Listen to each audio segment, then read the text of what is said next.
Hello, misters. What are you guys doing? That's a long pee, Chuck. Come on. Milo, come on. Where's your ball? Go get the ball.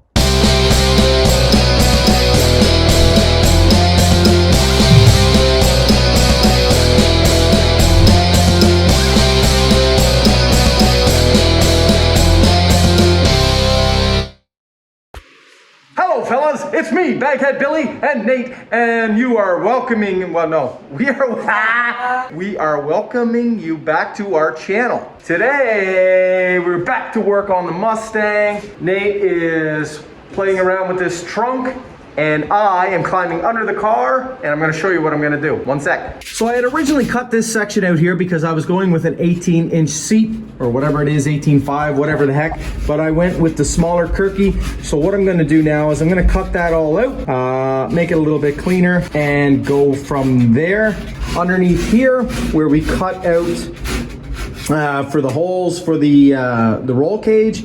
I'm gonna get under there and get it all cleaned up, get ready. We're gonna hit it with some fiberglass to make it nice and pretty underneath the car. And well, Nate's gonna finish smoothing this out. Whenever this is all smoothed out enough, we'll hit it with the, do you remember what it's called?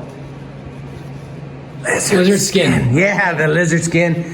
And then the trunk should be pretty well taken care of. We'll be able to get the fuel cell in there. We'll be able to put the carpet down and ready to go. I don't think we'll put the carpet down though until we figure out where everything's gonna go, all the wiring and all that crap. Because everything's gonna be based back here, the battery, all that crap. So there's no sense of putting the carpet down and then have to rip it up to drill holes and whatnot. Makes sense. Makes sense. So for now, I'm gonna get in there, I'm gonna get that all cut out, get that all started, and we'll come back to you guys shortly.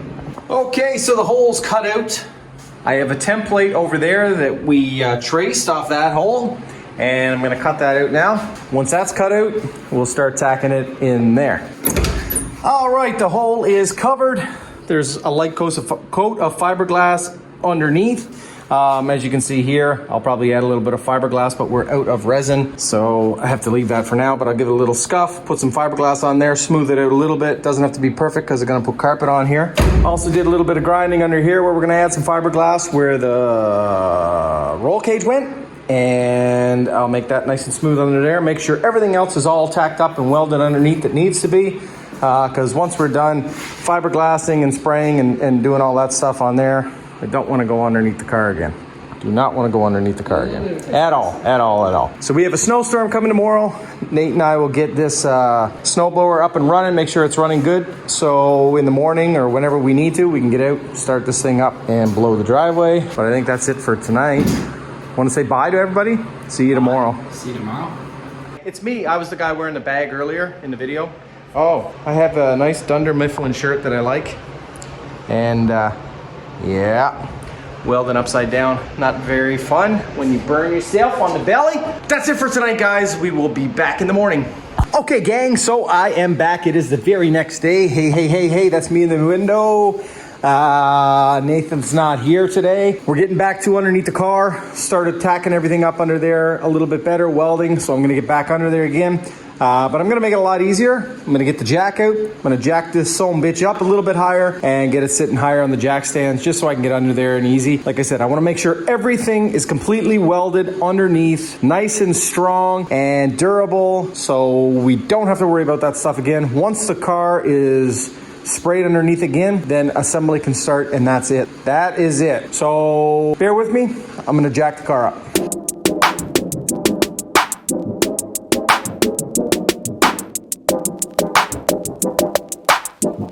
Okay, so the car is up on the jack stands a little bit higher. Well, quite a bit higher actually. I'm gonna leave that jack there. I don't trust these here stands here. Should be safe either way. Whatever, it's not that heavy. I could probably bench press this car off me because I am Hercules. Yeah, anyway, that's stupid. Sorry guys, that was stupid. Might have ruined the whole video just doing that. All right, so I'm gonna get everything under here started. First, I'm gonna weld up some of the frame rail a little bit better. And actually, I'm gonna get under there and I'm gonna clean off some of the bed liner that I have. There's a couple spots back there that I'm not happy with. So I'm gonna clean that up, re-weld that, make sure everything under here in the back end is ground down scuff up the sheet metal that I have under there, and yeah, buddy, should be good to go. So that's the boring part. Better get to grinding.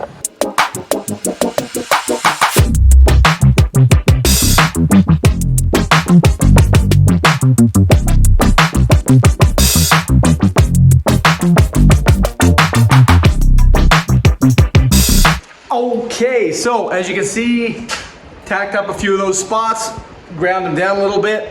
Just gonna add a little bit of seam sealer. There's a few little pinholes in some areas. We don't wanna get rust in there. Under here, as you know, I'm doing some fiberglassing where the, seat cutout was, and I might add a little bit of fiberglass in the floor pan there where I cut the holes out, just to make it nice and smooth under there.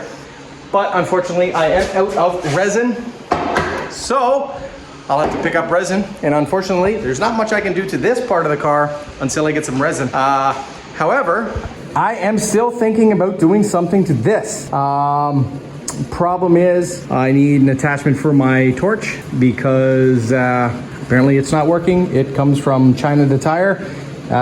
So what I was thinking is cutting this off here using a square tube.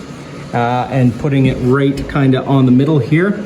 And then down the road, if I need these holes for anything, like a speed sensor or like a drive shaft speed sensor or something along those lines, I'll have access to them. So what I might do now is just get the grinder out, cut that up, clean it up, get it ready. And then what I can do is whenever I get into town to pick up the resin and the new torch attachment, we'll be able to hammer this out right away. You really need to heat up your metal here, I guess, for the welds to stick correctly. So for now, what I think I'll do is cut this off. On the other side, there's a bolt in there. Get that out, make sure that the holes are fine there, and we'll go from there. Ta-da! Look at the dust flying. So both sides are off. The holes are still there, nice and great. So what we'll do is we'll throw a square bar from there to there, and maybe I'll make some kind of a plate that goes in there just for a little bit of, for look's sake. Let's see what I got here, more bars. Yeah, so we'll run something like that. Actually, maybe we'll run longer. Yeah, we'll run it out to there roughly. Yeah, beauty. That'll give us good support. So what we'll do is we'll taper that off there, weld it on here, and then bring it down and probably notch that in there so it bunts up, and we'll tack that on there. And that'll be it. That'll be it. And then maybe we'll run some kind of a half plate that goes here and here with some dimple dies. I got those dimple dies, I haven't used them yet. So you'd probably be looking, yeah. So if we put a plate in here, run some dimple dies, that'd be pretty sharp looking. And then I'm thinking down here, what we'll do is we'll weld on a small piece there for jacking. And I'm not sure if we should maybe throw on a piece somewhere else for jacking or not, but maybe for now, we'll just leave it at that. I do have to get it sandblasted because it is a mess, but yeah. So unfortunately, I can't continue with this today because I have to crap here. I still got fluid. It just doesn't light. And when we do light it, it kind of leaks out the side. It is a mega torch, and I did buy it at Canada Tire. So obviously it came from China. So what I'm gonna do is I'm gonna go in the house, I'm gonna edit this video because I'm at a standstill. Need some resin, need that torch piece. Once we get that all packed together, once everything's fiberglass under here, we'll throw some heat on, do a good scuff under the whole car, blast it with a good primer, and then hit it with some bed liner and maybe a little bit of trim fat or whatever over top of that. Then we can start reassembling the car underneath as parts come in. However, it may be a little while before we get that rear end back. Like I said, my buddy is just getting started at it, so unfortunately I gotta kind of wait for him. Not unfortunately, I shouldn't say it like that. I'm gonna wait for him because I want him to do it. I want to support a new business, and he's a great guy, so I want to make sure that my stuff gets over to him. Then under here, I'm gonna order some new hardware, some 8.8s to mount the K-member down. We gotta get the engine hoist back in here, pull this engine out. We're gonna take it all apart again, give it a good clean, and get ready to throw it back together. And I'm gonna mount it back, as I said in my previous videos. But all that stuff has to come. But that's kind of where the steps are at. Once the car's back on the ground, then we're gonna hit the wiring, which, yeah, I'm kind of dreading doing the wiring, but it has to be done, and unfortunately, I'm gonna have to do it. But for now, guys, please like and subscribe.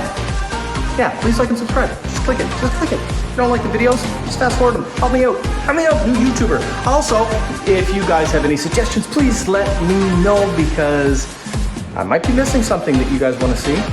I don't know. But for now, guys, again, I'm Billy Mac. Nathan's not here, but welcome back to my garage.